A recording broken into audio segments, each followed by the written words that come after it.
Chapter 31. And it came to pass in the 11th year, in the 3rd month, in the 1st day of the month, that the word of the Lord came unto me, saying, Son of man, speak unto Pharaoh king of Egypt, and to his multitude, Whom art thou like in thy greatness? Behold, the Assyrian was a cedar in Lebanon, with fair branches, and with a shadowing shroud, and of an high stature, and his top was among the thick boughs. The waters made him great. The deep set him up on high, with her rivers running round about his plants, and set out her little rivers unto all the trees of the field.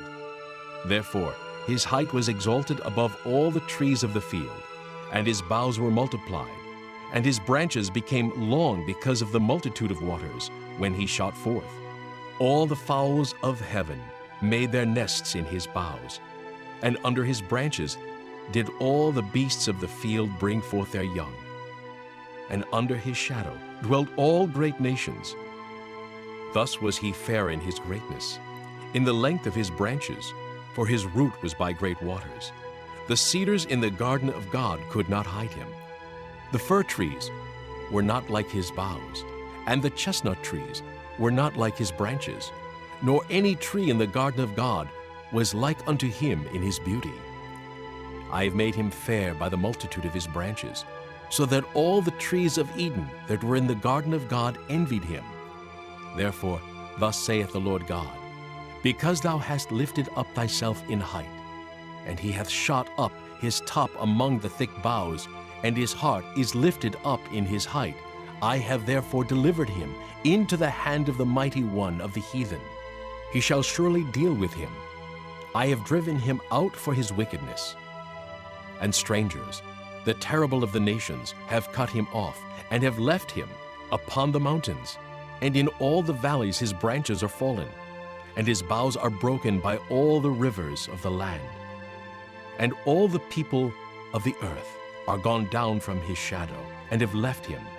Upon his ruin shall all the fowls of the heaven remain, and all the beasts of the field shall be upon his branches, to the end that none of all the trees by the waters exalt themselves for their height, neither shoot up their top among the thick boughs, neither their trees stand up in their height, all that drink water.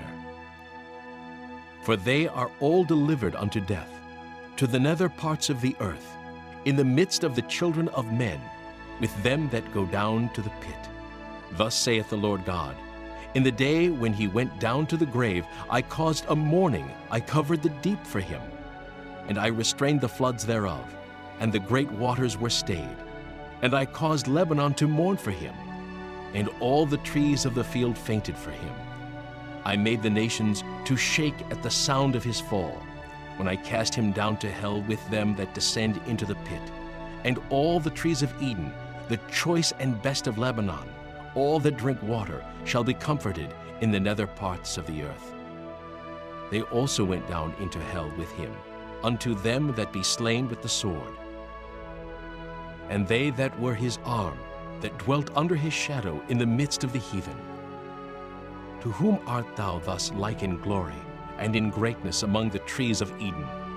Yet shalt thou be brought down with the trees of Eden unto the nether parts of the earth. Thou shalt lie in the midst of the uncircumcised with them that be slain by the sword.